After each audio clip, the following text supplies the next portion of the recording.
Welcome back to the Ross Bolin podcast, presented by Bolin Media. I am Ross Bolin, here today with producer Kade Orris, fresh off his vacation to the great Midwest. You were in the Midwest, right? Yeah, I was. I was in Indiana, went home to Indiana, then the wedding that I went to was in Ohio. Yeah, bumfuck Ohio, middle of nowhere. What was the name of the area? Do you remember? So our hotel was in a place called Westerville, and then we had a 30-minute shuttle to the venue. Oh, that that's was literally the worst. in the middle of nowhere. But at least they provided the shuttle, which was nice. Was there a bathroom on the shuttle? No, it's just like There never is. No, never is. But I was fine. Didn't need one. But I have been to weddings where they did not provide the shuttle, and I do appreciate that. Yeah, there was one this time. If you're gonna make people book it out to somewhere, it's usually good form to provide a shuttle. Now that being said, for my second wedding, we did not provide a shuttle. But you also It was in the middle of the fucking day on Sunday. Like if you were too drunk at that point. Yeah, I think they had like a little bar in that little shop area, but like people weren't gonna get hammered at this thing. It was the middle of the day. Yeah, it was the Lord's Day. exactly. You know? Yeah, How'd the wedding go? Was it good? it was good. It was a good time. The venue was really nice. Saw a lot of family. Like my whole dad's side of the family was there pretty much. So I talked to them a lot. Nice. Got them all in on the podcast now. So a bunch of new listeners, I'm sure. Yeah. Shout out to any Orris family members that may be listening. I remember when my family started listening to this show, and I was probably like 30 episodes in, and people started getting wind of what I was doing. And I was kind of freaked out. Like for a week or two, I tried to be more normal. And then I just forgot and started saying out-of-pocket shit again. And I've never gone back to attempting to be wholesome. But some of my cousins and shit have like stuck with it. I'll still see them like one of our Instagram posts every once in a while or whatever, which is nice. As I always joke, like none of my close friends listen to this shit. Like none of them. Like my longtime friends, like none of them listen to this shit. But like I have cousins, and my mom, I don't think has ever missed a single episode ever. Fortunately, like my grandma, she doesn't know how to technology. You know what I mean? Like she's the main one I would be concerned about her like thinking of me differently. Right. But then again, she's also the one who has the TFM book on her fucking coffee table. It's still, like to this day, like I called my grandma a few days ago. Speaking of which, it's going to be Call Your Grandparents Month soon.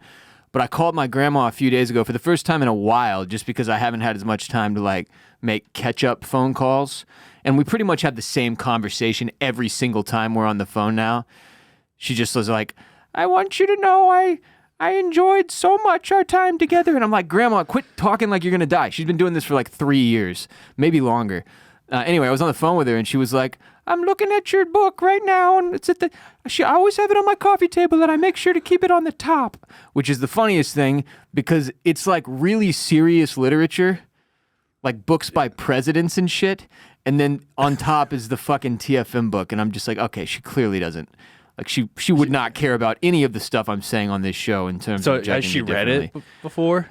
I think she's read parts of it. I think she probably like opened it when she got it, read a few pages and was like, okay, it's not for me. Yeah. And just left it out as a decorative But that is point the of thing pride. that like grandparents, they love to just like show off like all their grandkids stuff. Yeah. I think that's probably a pretty fun phase of life where you don't have to worry about accomplishing anything at all yourself anymore. You just show off all the shit that came as a result of you having sex. Because that's the crazy thing about being like a grandparent with a big family. Like your family's got quite a few people in it, I feel like. Yeah. So my dad has four siblings, and then I want to say like all of them have at least like 3 kids. So you got a bunch of cousins. Yeah. Yeah. Similarly, my dad has 2 brothers. I think I have 9, including myself. I think there's 9 cousins total. And then now a bunch of us have kids. So, like, my grandma and grandpa having sex caused, like, 30 people to exist. That's just a crazy concept. And I think that part of your life has to be pretty cool as a result because you just, like, show off all the stuff that's happening as a result of you boning at one point. But a lot of, like, birthdays and anniversaries to remember. That can't be fun. Yeah, that's tough. But old people, don't they have, like, a book? Yeah, no, they Like had a like a calendar, little calendar you that know? has all the birthdays. Yeah, and stuff see, on they it. got their shit together because they didn't grow up with the Facebook like we did, where that's the only way me and every single person I'm friends with knows when anyone's birthday is if Facebook notifies you, or like your Google Calendar app like grabs from Facebook and alerts you to certain people's birthdays or whatever, which I'm still not sure exactly how that works. But now that I have friends who have like bailed from Facebook and stuff, like I have no clue when their birthday is, and if they don't say something, they're not getting any happy birthdays. Like we have to tell each other now. Yeah. Like, we always drop like subtle hints like, oh, I'm really stoked to go to this restaurant for my birthday on Friday. That way somebody will remember. Oh, it's your birthday. And then it's whoever says it first. Like one person will be like, hey, happy birthday, Ross. And it starts like this cascade of the text messages in the text group. But other than that, we don't know shit. The olds, they keep track of this stuff. They write it down, you know? not beholden to technology. Exactly, which is nice. But that's cool that some of your family might be listening. Yes, welcome, Orris family members that are listening. Still say funny shit, you know? I'll try my best, yeah. Okay, cool. But yeah, it's always, I feel like it's more meaningful when people you know in real life consume the content you create too. In this line of work, it is a weird line of work, as the Orris family has probably determined by this point. Like, it is weird. It's like your whole job is to create stuff that entertains other people, and you kind of have to open yourself up to do that. But Kade's done a great job. I mean, he really, really has. If you go back and listen to like the first episode Kade ever did, and then listen to today's episode, it's pretty mind-blowing. It doesn't take that long, if you're a good conversationalist, to settle into the whole podcasting thing. Right, yeah. Like, it's not that hard. It's just that it's really different the first several times you do it. Or in my case, like if you go back and listen to the first episodes of Oysters, Clams, and Cockles, which was my first ever podcast, I have no idea what I'm doing. Just like, I had no clue what the fuck was going on. Or like how much conversation it would take to fill a full episode. Whereas now, you know, having done this 1,000 times, I've got it down pat. Except for that you and me now, we always talk too much and go over an hour, which is not something I expected, but that's a sign you're doing a good job, Kade. So there you go.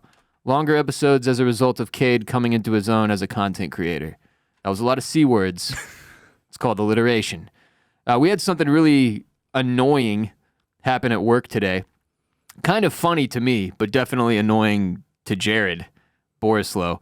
I'm sure you all remember Jared, my former co-host here on RBP, until he moved to Wisconsin to focus on Bolin Media's premier F1 content brand, Formula Bone.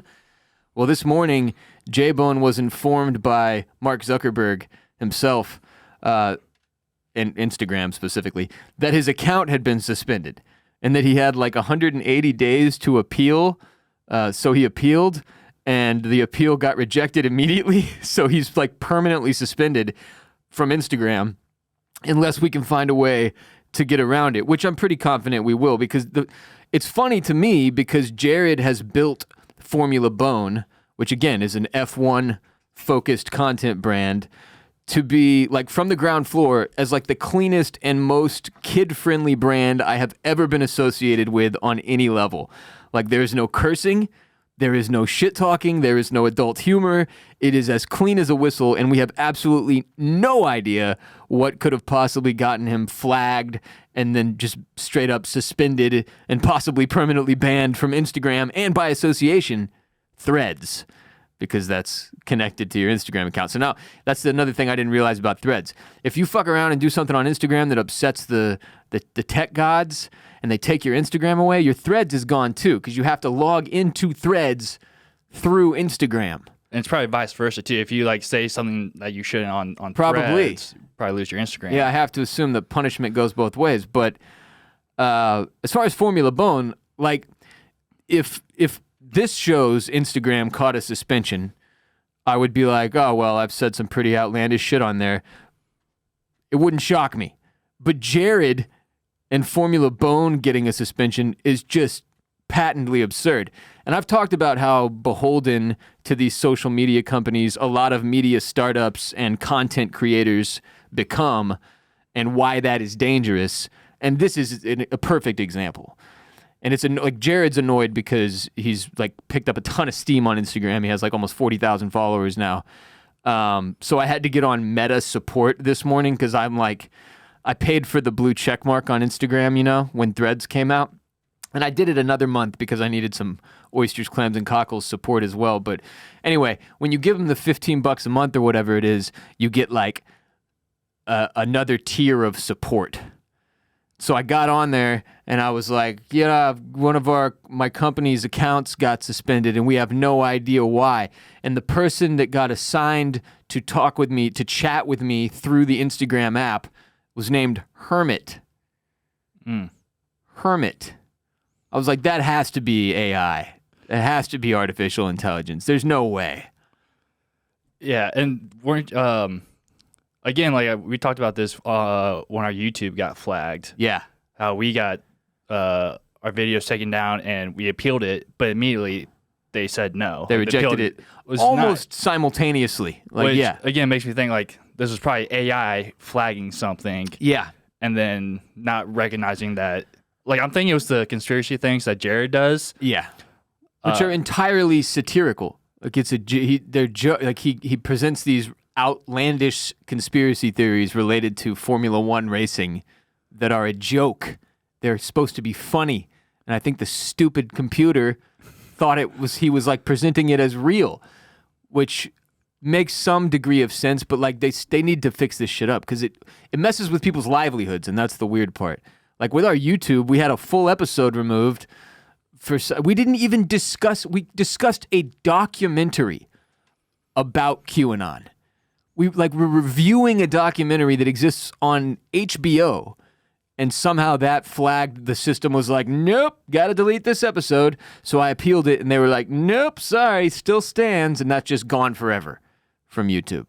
Which fortunately, you know, nobody really watches our YouTube anyway. Go to youtube.com/@the-Ross-Bolin-podcast and subscribe. If you would like to watch our YouTube, it's there. It's beautiful. Kade does a great job editing these fucking hour-long videos together for like 300 people that watch them, which is just, it's like, I know that's not like nothing, but it's a very small number compared to the people who listen to the show.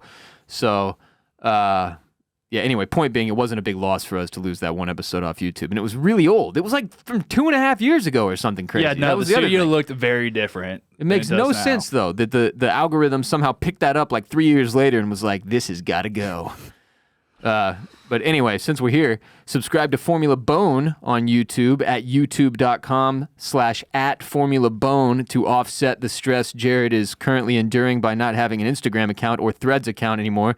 He's freaking out a little bit, and he could use a pick-me-up. Just tweet something at him, at Jared Borislow today, something to make him feel good, you know?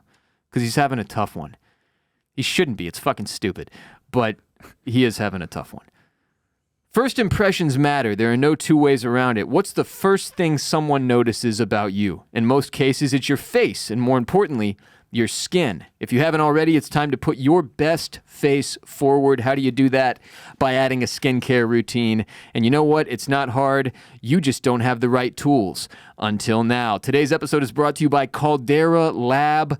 Clinically proven to reduce wrinkles, fine lines, and signs of aging, Caldera Lab is the leader in men's skincare and is here to save the day. Use our exclusive code RBP at calderalab.com/RBP to enjoy 20% off their best products.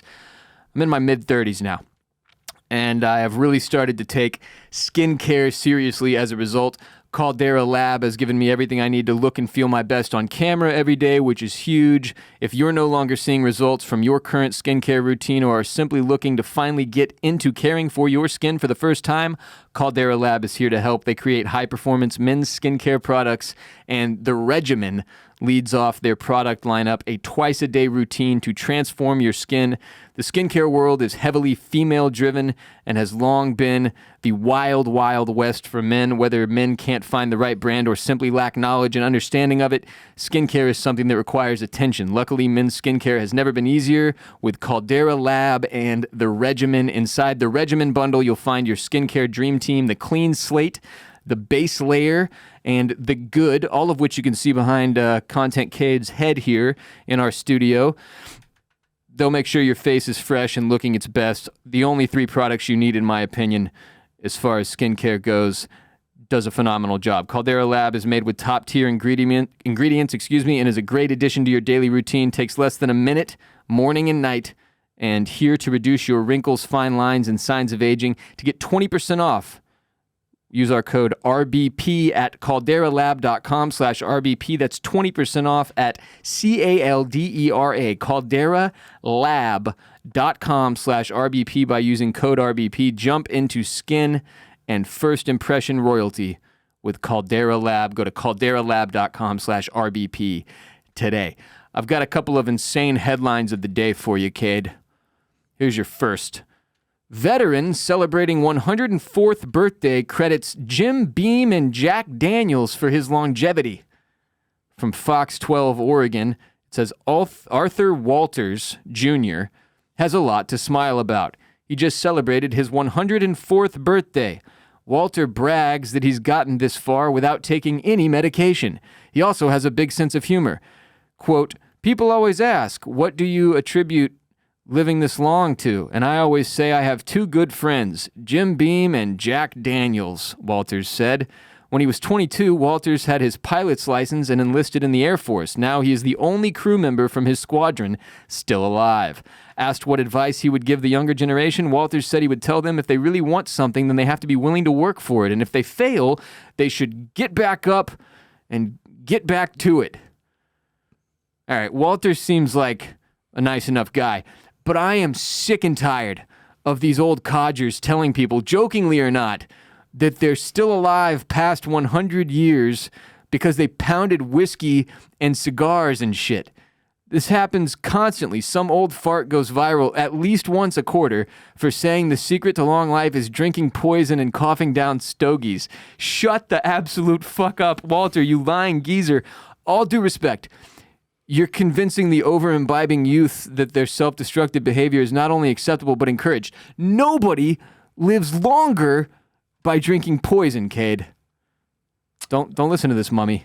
See, I think you might be wrong, because I think I'm gonna live past 100, and it's gonna be because I go out and just get absolutely shit-faced every weekend. Because you do first Thursday of the month. I do first Thursday. Yeah, no, that's at the South Congress Hotel. That's the secret to living longer, is going to first Thursday at South Congress Hotel. That would be a more specific piece of advice than just saying, like, when people are like, how'd you live so long, Walter? My two good friends, Jim Beam and Jack Daniels. And the sad likelihood is that Walter's longevity is likely due to something else he referenced in the interview, having never taken medication. Because Big Pharma is one of the biggest killers in human history. And I'm not like anti-vax. All right, I've vaccinated myself and my children because there are some things I personally choose not to fuck with. But I do have no doubt the overall effect of our over-medication in America causes a lot of life expectancy issues. So maybe Walter's onto something there. Just never take antibiotics or Tylenol for any reason ever. That's how my dad lives. Maybe he'll live to be 104. That's the secret, not taking... I don't know if there's a secret to it. He's only like 66 or something, but the old man refuses to take medication for anything ever. It's insane. It makes no sense. He'll be like, I have a terrible headache. I'm like, oh, why don't you grab an Advil? He's like, fuck that. Never. I'm like, okay. Jim Beam, though, and Jack Daniels are more likely to help you hit your wife or get arrested for pissing in public than they are to help you make it to 100 years old, though. Never forget that, Kade. Never forget. And for any elderly alcoholics currently listening with their grandchildren, stop the trolling. Take your W and keep it moving. Your bullshit lies are costing us lives. Why is it? It is always the drinking and the cigars. It's the World War II generation, man. They love talking about this shit. There's like, I don't know, 2% of them that make it past 100, and then every single one of them has to be cute about it and give the exact same reasoning. Whiskey and cigars. And some of them are real specific, too. They'll be like, I have 3 whiskeys a day. Yeah, they like start their day off with a whiskey and cigar. And I have a cigar for breakfast, lunch, and dinner. And that's how I've lived so long. I feel like every doctor is just like rolling in their grave. Just like, that doesn't make any fucking sense. It's not it. Your genetics are good. Or you never took medication that was damaging to your body. Or maybe you ate well, but it certainly wasn't drinking and smoking. That just doesn't compute in any way, shape, or form. And they constantly go back and forth with this shit, too. Like, one year they'll be like, a glass of red wine with dinner is good for you. And then like 3 years later, they're like, red wine contains carcinogens that were previously unknown to give you cancer. And it's just like, which fucking what? Every single food, at one point it was with milk, with eggs, that happened with wine 10 different times in my lifetime so far. Everything kills you is the moral of the story. Well, except for Jim Beam and Jack Daniels. Just combine them. Yeah. That's their son. Yeah. Next headline. This wild sex act is taking Gen Z by storm. Now, this is one of the most outlandish things I've ever heard. And it's not the sex act that's outlandish at all. The story is from the New York Post. I'll read you some of it. It's hilarious. Prepare yourself. If your kids are in the car, maybe pause this and come back later. I don't know. If your kids are in the car and you've made it this far, though, the damage might be done. Okay, from the New York Post. It starts with a quote.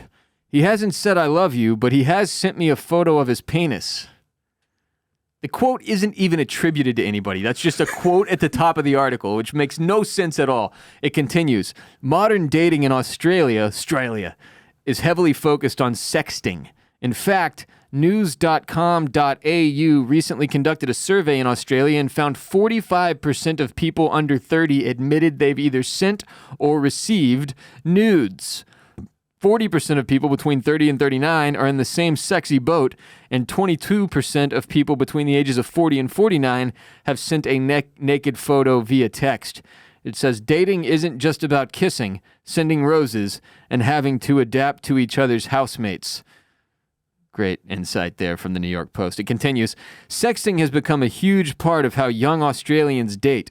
Young people don't just send the guy they like a love heart emoji. They send photos of their private parts, and it is considered normal. Now, of course, it can go wrong. And these names have all been changed to protect the guilty, but it says...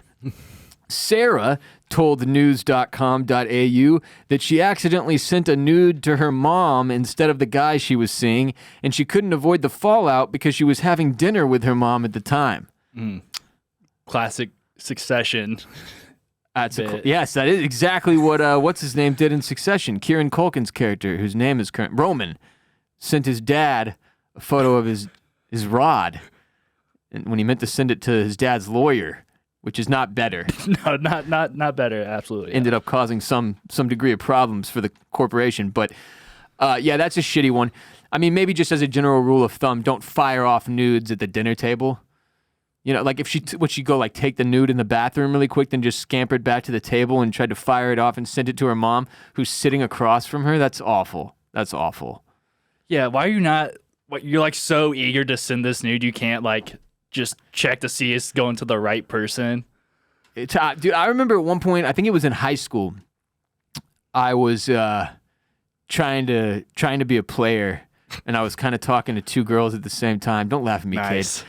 And no, it was stupid. But the point is, I texted one of them what I meant to text the other one, and it was obvious, and it caused some tension, some relationship issues.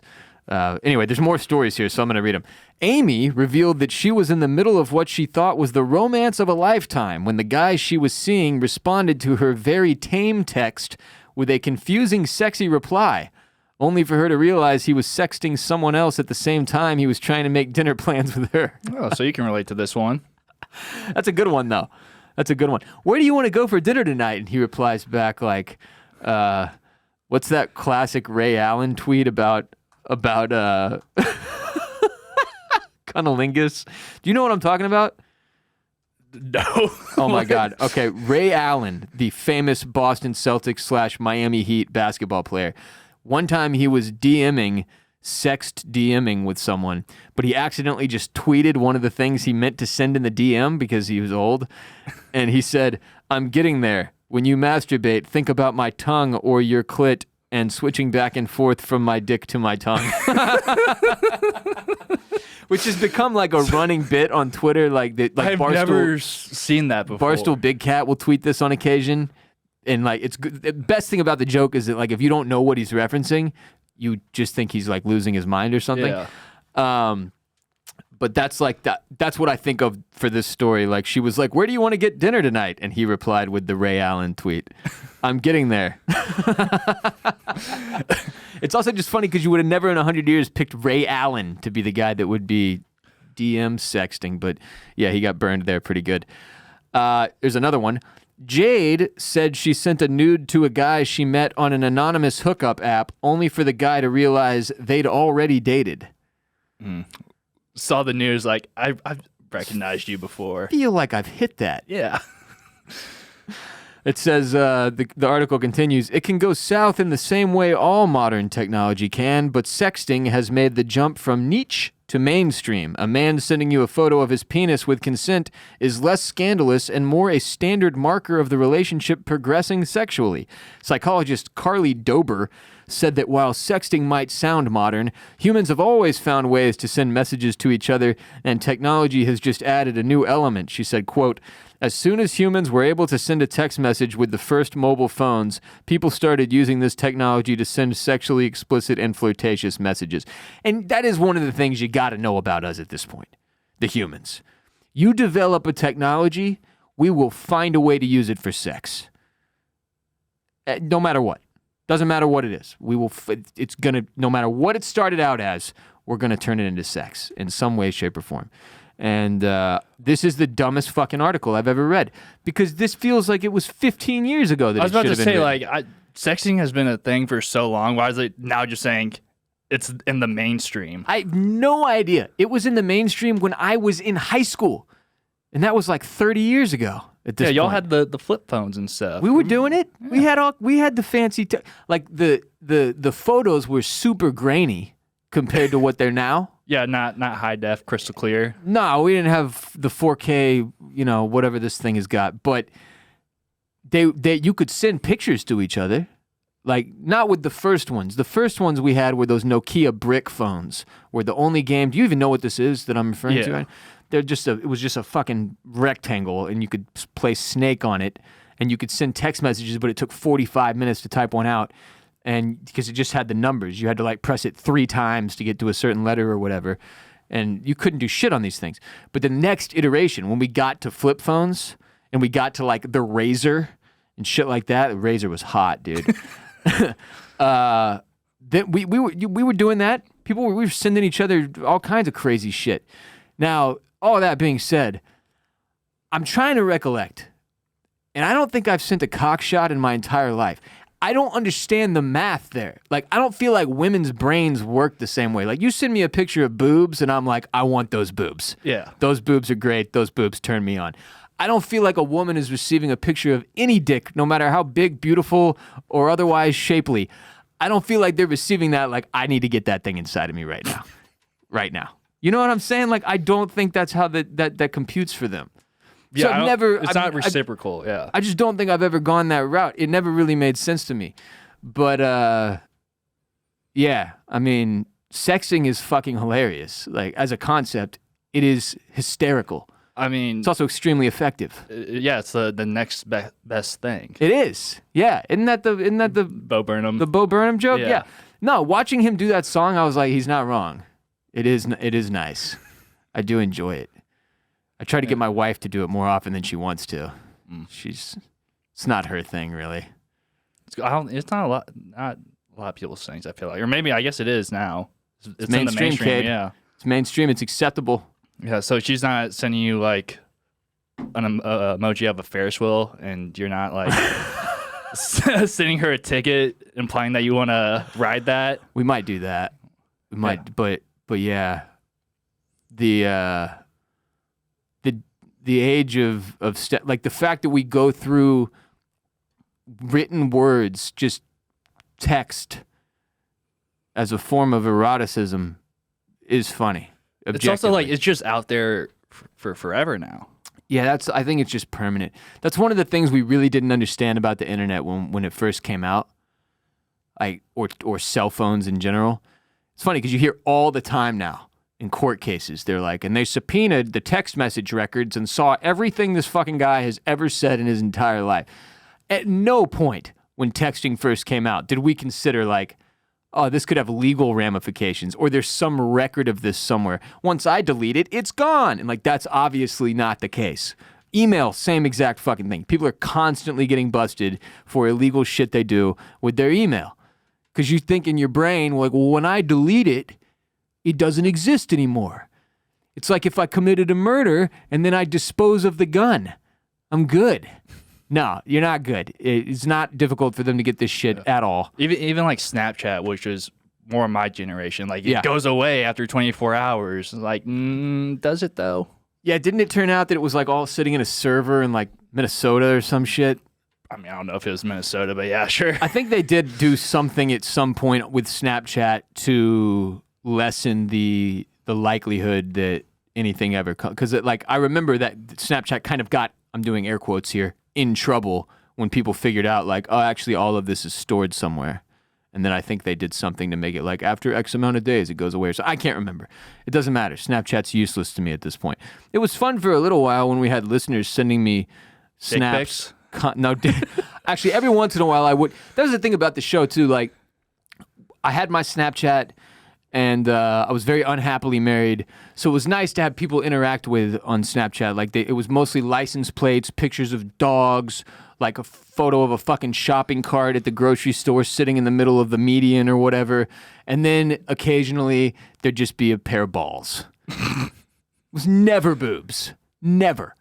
Just balls. Just balls. No dick even. Just like held the dick up and went straight to the balls. Never made sense to me. Get a little bit of the taint in there too. Some taint on occasion when they got the angle right. But yeah, sexting is funny to me. Also, awesome. Today's episode is also brought to you by Bird Dogs. It is hot as shit outside. The planet is literally trying to melt us all, and that can be difficult to deal with. Thank God Bird Dogs makes the most breathable, comfortable, and versatile shorts, pants, and bathing suits in the entire world. I've been wearing them for several years now. They cannot be beaten. I wear them to sleep, to do yard work, to work out, to go swimming. I have one special pair I wear when I make love to my wife, and I just cut a hole, kid. They fit great, they feel great, and they look great. They're the greatest shorts in the world. I have an entire level of my dresser filled with like 20 pairs of Bird Dogs. Every style has a different funny name. Art Fartknockers, Duffy the Vampire Slayers, Uncle Bucks, Teddy Rubskins, Forest Pumps, Marco Pool Boys, Zero Dark 30s, and Tightwads, just to name a few. If you want to look like money while you're working in the yard or swimming at the pool this summer or out at the bar taking in those hot summer nights, Bird Dogs are the move, friend, and their pants are great for the golf course, the office, or going out to dinner, or hitting the bars as well. Hashtag versatile. So click on the link in the description below to go to birddogs.com/Bolin and enter code Bolin at checkout to get a free Yeti-style tumbler with every order, like the one I'm holding in my hand. It's beautiful. You can hear it. That's it right there. If you're just listening, not watching on YouTube, which is almost all of you, then that's what the tumbler sounds like when you flick your finger against it. I hope that's helpful in making your decision. Birddogs.com, code Bolin to make sure you look good all summer long, and you'll get a free Yeti-style tumbler with every order. BIRDDOGS, birddogs.com/Bolin, code Bolin when you check out. All right, in a world where we're all trying to become less connected to and dependent on technology, I think most of us at this point are aware on some level that this is not all that great for our brains to constantly be on social media or watching TV. That getting with the real world is valuable. I have something that I think will help me, and maybe some of you, center yourselves or ourselves for a good start each week that, frankly, some of my Jewish followers on Twitter and Threads congratulated me on, because apparently they practiced this already. So this past Sunday, I decided to put my cell phone away, like not even have it on my person for several hours in an effort to be more present and focused on family time, basically. Granted, I tweeted and threaded announcing my desire to do this before I did it, which in hindsight was extremely counterproductive. But I like involving my followers in my pursuit of a better life, kid. You understand. During the work week, I constantly have to be on my phone so I can push out marketing for the Ross Bolin podcast, for Oysters, Clams, and Cockles, and Banging the Can. And as I have repeatedly stated over the years, but particularly this past couple years, I fucking hate it. I hate it. It's the downside of this job. There are a ton of things about this job that I love more than anything in the world, like doing the show, like we're doing right now, sitting here and getting to record it. I fucking love this part of it. I hate the technology part of it. In fact, I can guarantee you Kade has a similar feel at this point. Doing the show is fun. Editing the show and cutting clips from it is not so much fun. That's the work part of what we do. And for me, the biggest work part of what I do is having to market all this shit. And it stinks. Kade, can you confirm? Oh yeah, no, that's very accurate. Yeah, it's miserable. It's very daunting, and it's really, really repetitive because it's just the same thing every time. You just have to do the same. In Kade's case, it's just going into the episode and having to cut the fucking clips and then edit photos into them and make them funnier and then stick them in the Dropbox. And in my case, it's taking those clips and having to distribute them on 6 different fucking social media platforms because I keep coming up with a new one every 6 months. And I hate it. I fucking hate it. I hate my phone. I hate the internet. And I can't wait to retire and disconnect entirely from the digital world and throw my fucking iPhone into the forest and move to a beach in Costa Rica and never read a single dumbass Elon Musk tweet or a Mark Zuckerberg thread ever again. Ever again. So I did 6 hours with no phone on Sunday. And it was glorious. I felt lighter. When's the last time you took a half a day even? Just completely disconnected from technology. No text messages, no emails, no social, no scrolling, nothing. It's usually on Sundays for me when I do this. I don't, I still have my phone on me, but I'm not checking it as much. And I'll put it on do not disturb, even though no one is texting me. I'll just give myself that illusion that it's because I have do not disturb on. But yeah, no, I try to keep my screen time down a lot on those days because I'm just not doing well usually, mentally, and being on social media. And it makes it worse. Yeah. And so yeah, I try to keep my screen time down to it's only at 4 or 5 hours during the week, which isn't terrible. I mean, it's not as bad as me, but it's not good. Yeah. So I try to keep it under 2 hours. Sometimes, just depends. Yeah. I had weeks, especially the first year of Bowling Media during 2020, where I was at 9 hours a day. It got really ugly.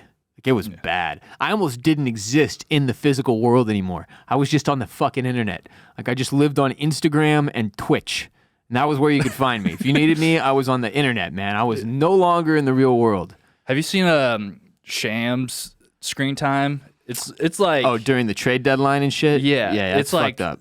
17 hours. I think it might be more than that. Yeah. That dude is just living on his phone. If Shams is not on antidepressants, which I hope he's not, being an anti-SSRI guy, he needs to be in therapy.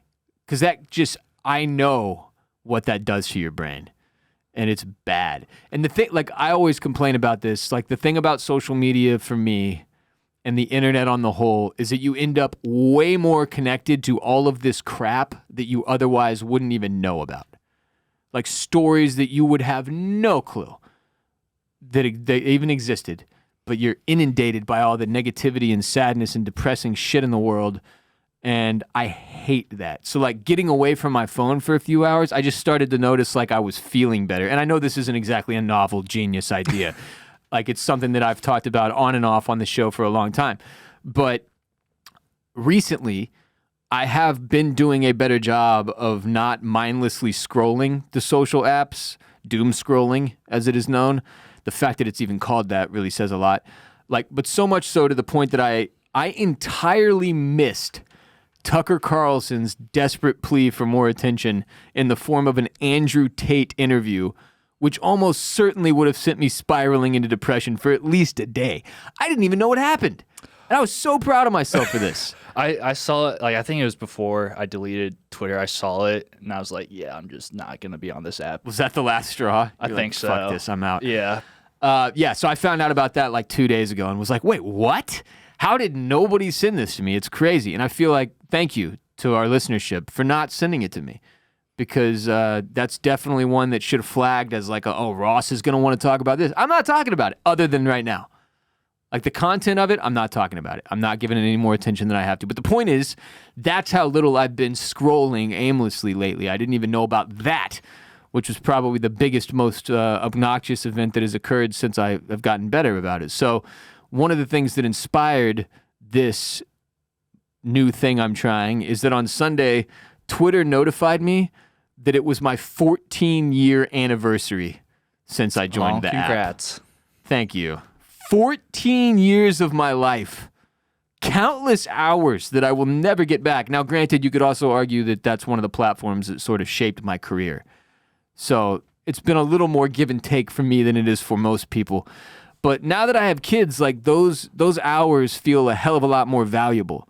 So I'm trying to do something about it. And this is one of the ways that I feel like is realistic, right? Like, it's not that realistic that I keep my screen time to even where yours is at. Like 5 hours a day, that's probably not going to happen. Like, I have to post shit constantly to try to keep growing this thing in an effort to have it survive. And but Sunday, I don't need to be on my fucking phone. Like, I just don't. Did you know that I don't remember, and you'll have to excuse me if you're Jewish and you know about this and I don't, but there's a version of Judaism that practices like no technology I think it's Friday, Saturday, Sunday, every week. Like, have you seen The Big Lebowski? Yes. You know how Walter at one point is like, he's like, I don't roll on Sunday, or I don't roll on this specific day, or whatever it is. Like, he can't even drive a car on those days. Is that John Goodman's character? Yeah. Okay, Yeah. That's one of the reasons that people were pinging me on Threads and on Twitter saying celebratory Jewish phrases that I don't remember off the top of my head. But because that exists, obviously there's like, that has never made more sense to me than it does now. In 2023, where technology is like such a fucking obsessive point in most of our lives. So I'm going to try it. This is going to be a thing I'm going to be trying to do on Sundays. So if you're trying to get a hold of me on Sundays, which nobody is anyway, then sorry, I'm NA. What if I want to send you a dick pic? Not available. Well, we got to come up with a system. Maybe we can get some long range walkie talkies so that you can tell me, like, I just fired one off, and then I'll go check the phone specifically for that reason. Oh, okay. Yeah. Or I just see it the next morning. Unless somebody dies, and even then, what am I gonna do about it? You know what I mean? That's one of the, like, I read something the other day about how text messaging has made us all more beholden to each other, and I had never thought about it that way. That like it does give us this access point to communication with each other at any given moment that did not exist before that technology existed. Like, you couldn't just fucking send somebody a message at any moment and like suddenly demand their attention, and in some cases feel like you were owed it, like you're owed a response. You're not owed a response. None of us are. It's a fucking phone. We should never have done this. We should have stopped at electricity. I've said it before. We were good. What, Kade? I was just gonna say, I'm used to people not responding to my texts. So I get it. What is going on with your friend group? I don't know. I just use text to like make plans. I don't like text people just like whatever. You don't just carry on random conversations. Yeah, if it's not like important, I just I don't really. I'm in an old man text group like this, the one that I'm in that's active. Other than I have my family group text, which is mad annoying. No offense, mom and dad, I love y'all, but like, it's mostly my parents talking. Like, my brother and his wife, like, every once in a while, they'll send, like, photos of their dog or whatever, and I just, like, spam photos of RJ. I'm just like, here's the baby again. Here's the baby today. Look, he looks a little bit different than he did a week ago. Like, that's my contribution for the most part. I don't even have, like, something like that to send to my family group chat. I should just start sending, like, pictures of me drunk at the bar. See, that would be funny. That's content, Kade. That's content. And that's a great bit. But yeah, the other one is like, these are the only two text messages I get on a daily basis. The family group text, which is mostly my parents talking to each other and sending their fucking Wordle for the day. They're still doing Wordle? Bro, every day. my mom and dad send their Wordle score to the family group text. And every once in a while, some others will like contribute. I don't think my wife is on there. I don't think she said a word in the family group text in 6 months. Dude, I don't think I've said a word in, like for that long either. Yeah, it's honestly at this point it's impressive. And my brother's wife like pretty rarely says anything. My brother rarely says anything at this point. I'm the third most active person in the family group text behind my parents. Because I'm a technology addict who's trying to seek help. But the other one is my high school buddies. So like dudes I've known for 20 plus years, and it's just us trying to entertain each other to survive another day. That's the old man group text. Like that's the point you get to at some point in your 30s. It becomes like there'll be slow days on the homies group text. And somebody will chime in like, yo, where's the fucking content at? Like, I'm at my desk and I want to die. Can somebody please give me something to laugh at? Like, and now we've gotten in a pretty good swing where there's rarely a day off in there. Like, we keep each other. But, you know, we're not talking about anything, like, important. Y'all are just, like, firing off memes and stuff? Okay. Pretty much, yeah. I share the latest Lord of the Rings meme that Instagram has served me or whatever. I mean, it's just shit to help us get through the day. A lot, like, four of us now. One of my buddies just had a baby, have kids and shit too. So it's like when you parent young children, like kids under fucking 3, like it's a lot of sitting around while you watch them do stuff and try to prevent them from hurting themselves by eating stuff you're not supposed to eat. That's a lot of it. So, you know, the having buddies to like talk with, it helps. So maybe your text group will pick up when you get older and life becomes more miserable. Yeah, and then you'll have that to look forward to. We'll send videos sometimes. They also we'll send them in like an Instagram group chat too. So oh, really? See, your generation does way more of that than mine. Yeah. But then again, like I don't ever respond to those. See, but this is you're wondering why nobody texts you or nobody sends you any message because you never fucking respond. No, I don't really. Dude, are you about to go through our text? I'm about to go through our text where I can't remember who I was laughing about this with. I can't remember who it was, but I was saying like I have texted Kade the most I was just sending you like while you were on vacation. I was like, yo, what's the password for your computer? Oh, wait, I can just use another login. You never responded. I said, I just Dropboxed it to Jared now, and he's going to do the audio. Don't want to spend an hour doing what'll take him 10 minutes. And then you hit me with a thumbs up, but no response. That doesn't count. And then I said...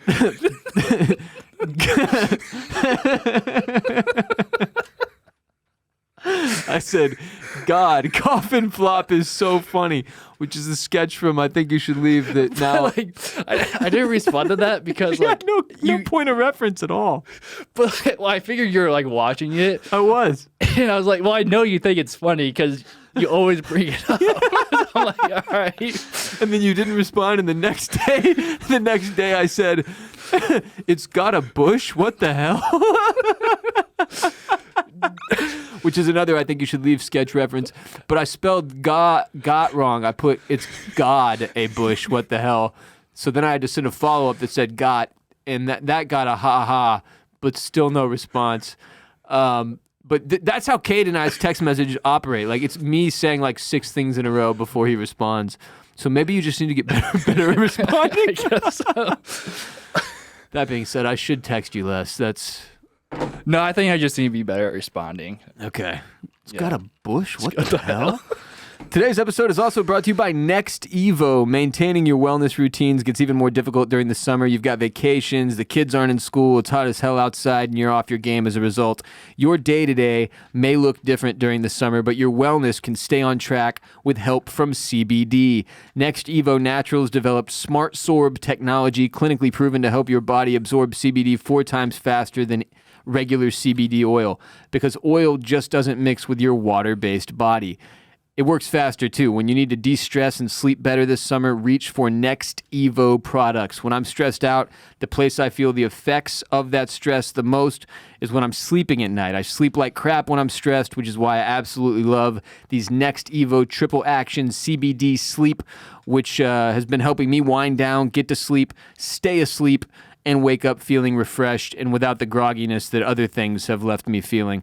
Upgrade to the experts in CBD. A recent lab study found that most of the top CBD brands contain as little as 60% of what their labels claim. So you're not getting what you pay for. Next Evo tests their products multiple times to ensure you get 100% of what's on the label. They do their research as demonstrated by 4 clinical trials. No other CBD brand comes close. Stay well this summer with smarter CBD from Next Evo Naturals. Go to nextevo.com/RBP to get 25% off, plus a free bottle of premium pure CBD. $50 in value, limit 1 per customer. But that's nextevo.com/RBP, nextevo.com/RBP. I went and saw the new Mission Impossible Dead Reckoning Part 1 in the IMAX this past weekend with my wife and Barrett and his partner so that Barrett and I could cover it on Oysters, Clams, and Cockles this week. And I took an edible beforehand. I timed it perfectly to hit right when the trailers started playing.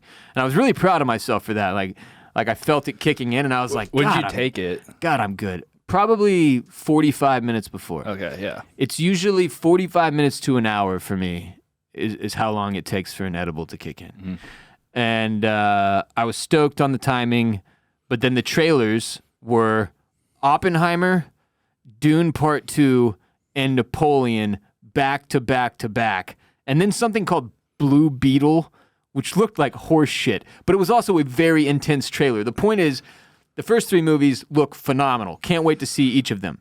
Yeah, Blue Beetle is a DC movie. Yeah, Blue Beetle looks like dog shit. Like whenever you have George flop. Lopez in a movie, I feel like it's not going to be a... Yeah, you just didn't even try. You didn't even try. You put George Lopez in the thing.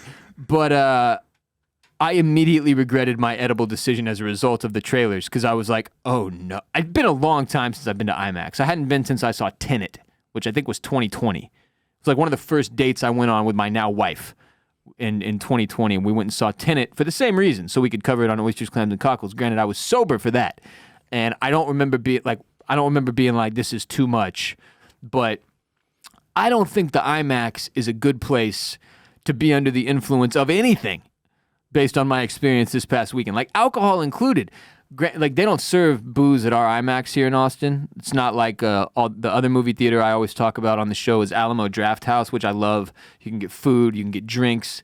There's plenty of leg room. It's amazing. The IMAX, dude, no. There's no food, there's no drinks, and there's no fucking leg room for you and me, Kade. Everything in there is designed for people 6 feet and under. So if you're even an inch over 6 feet tall, there's a slight level of discomfort the entire time because you can't quite get comfortable. And then on top of that, I was fairly stoned, and this fucking movie, Mission Impossible, is one of the most outrageous things I've ever seen. It is nonstop 2 hours and 45 minutes of action-packed adrenaline to the point of nausea. Like I felt terrible for the first 30 minutes. I kept having to look at my feet and just stare at my feet like, you're going to be okay. It's going to be okay. Everything's fine. You know you're going to be fine. It's just a movie. Tom Cruise can't hurt you. But it felt like he could because the fucking IMAX, as Barrett and I talked about, if you're looking for a review of the movie, that's not happening today. Go listen to Oysters, Clams, and Cockles. We talked about it for like 30 minutes. It was the movie was entertaining. I think the podcast is probably more entertaining because we kind of flame it a little bit. It has like a 96% rating on Rotten Tomatoes, which is insane. And if you want to know why, go listen to Oysters, Clams, and Cockles. But it doesn't stop, dude. The action is like, you know how every time there's a trailer for an action movie, it's like non-stop action. That has never been true before until now. There's like 3-minute breaks every once in a while where 2 characters have a conversation. And other than that, it is the entire 2 hour and 45 minutes of the most ridiculous action scenes you have ever seen. And with the IMAX, there's no escape from it because the screen is like the whole fucking room, the whole front of the room. There's nowhere else to look. Your eyes are trapped on this gigantic, oversized, way louder than normal theater, and I was truly, truly unhappy for at least 30 minutes before I finally settled in. Like, you know, when you take an edible, when it first, like, when it peaks, I guess you could say. Sometimes it can be a little intense. You're just like, oh fuck, what the fuck? This is a lot. And then it settles down, and then you feel good, and that's usually what you were going for. The part where you're chilled out and everything's a little bit funnier and more entertaining, and food tastes better, and sex is better, and the depression of life fades away into the background. I eventually got there, but it took a long damn time. And even then, I was still like, this is too much. Maybe it's because I'm old now, and I'm not looking for that level of intensity in my life, but it was fucked up. You've been to an IMAX before, right? Yeah, I have, but like I'm not a fan of them either. Mostly because I don't want to pay the extra money. It's like, am I really getting that much of a better viewing experience? See, this shit was cheaper for me than the other movie theaters now, because I always go to like Alamo and spend a bunch of money on chicken tendies and fries and ice cream and root beer and never-ending popcorn. I eat like an animal in the movie theater, dude. Like, I do. And I think I have a popcorn problem. Well, you have to have popcorn when you go to the movies, right? But like a lot, like an uncomfortable amount of popcorn. And you're saying like you can like go and get refills and stuff? No, the giant one they give you don't need a refill. But like I'm eating 95% of that thing. And my wife gets a tiny sliver. A little bit, yeah. I slap her hand away when she goes back for more. But I've been eating popcorn at my house a lot too. Like a lot. Yeah. Like almost every night. Yeah. Well, I think I am going to take an edible and go see Barbie maybe tomorrow. Yeah? Yeah, I feel like that sounds fun. Yeah, it sounds like a great time. It was either between that and Oppenheimer, because those are like the big two that are coming out this weekend. I'm like, Oppenheimer seems like a little much. I don't know if I want to be on an edible and see like a nuclear bomb go off. I don't recommend that. No, don't do that. Although I feel like most of the movie's going to be pretty chill, like just people talking, but like I know that like that scene's coming. It's going to be people talking about the heaviest thing in the history of humanity. That's the problem with it. And the reason that I also am very stoked to go see both of those movies at some point. I'll probably see Oppenheimer this week, and I'm definitely not taking an edible beforehand, because it's going to be enough to have to watch a nuke go off. I don't want to do it while my brain could spiral into the existential crisis that comes with it. Whereas with Barbie, like, what's the worst thing that could happen? Yeah, you're seeing Ryan Gosling and Margot Robbie do some shenanigans. Just Ken and Barbie. To take it back to I Think You Should Leave, you know the sketch from season 3 where the dad and the son are on the game show, and then he goes to put on the virtual reality headset, and he goes into virtual reality and he loses the ability to breathe? Yeah. And then they take off the headset and the finger stuff, and he says, how do we ever control our bodies? I watched that high and had a meltdown. I was like, oh my God, why did that just hit so hard? Like, how do we ever control? Like, how do I move? How do I breathe all the time? And so if I couldn't handle that, I really don't want to watch a nuke go off stoned. No. Just seems like a bad idea. But the IMAX in general, bro, that is, maybe it's just the one we have here in Austin that's like not set up great, but like I need to be in the very back row in the dead center. Because I was getting dizzy. That was like the biggest thing. It's not like I was like, I'm too high. I can't handle the truth. It was that I was like, my brain was struggling to consume what was on the screen. Like I was like, why do I feel like I'm getting fucking, what's that, the thing some people have where they feel like they can't stand solid? Do you know what I'm talking about? There's a character in Arrested Development that has it. It doesn't matter. I can't remember, but it's not important. Anyway, IMAX was a lot. Outside of that, I'm wearing my Bill Chungus shirt today. I think this is the funniest shirt we've ever made. Granted, it is a lot funnier when I'm wearing it than anyone else, but I still think it's funny if anybody else wears it. Not many people will know like who Bill Chungus is, but like it's you. Yeah, it's like, can I get this on the screen? Can I? Yeah, there we go. It's there. No, this is the funniest shirt we've ever made. The fact that, first of all, my wife made it. Huge credit to her, because like this is one of the first things she ever designed for us, and I had no idea she had it in her. I was like, wow, that is fucking unbelievable. Because it has like the legs up here. Yeah. That's the best part. Like that it's got all the elements of Bill Chungus that were funniest. The full photo, my big fat face, and then my tiny legs with my Asics about to explode off my feet because they can't handle my fat feet. If you want this shirt, go to bowlandmedia.com/shop. Not enough people have bought this one. I think there's less than 20 people walking around in the world with this shirt on, and that is absurd. If you like our stuff, you should like this shirt. It is fucking great. It just is a good-looking shirt, too. And people are going to ask you, like, what happened to him? What happened to Bill? And you just say, he's gone. He's no longer with us. Because he's not. But his memory needs to be held and kept alive. And the way you do that is by going to bowlinmedia.com/shop and buying this shirt, Kade. That's how you do it. Yeah, I think I need a cop one, too. You do. Yeah. With the company card. Yeah. That will do it for today's show, but please support our sponsors by hitting the links in the description of this episode and using our dedicated codes. That is how we pay the bills here at Bowlin Media. You can find links to all of our sponsors below every single episode we've ever done with the links and the codes that apply. To check out our other shows, go to bowlinmedia.com. We've got Jared's F1 show, Formula Bone, which no longer has an Instagram or a Threads, but they're still doing F1 content, Kade.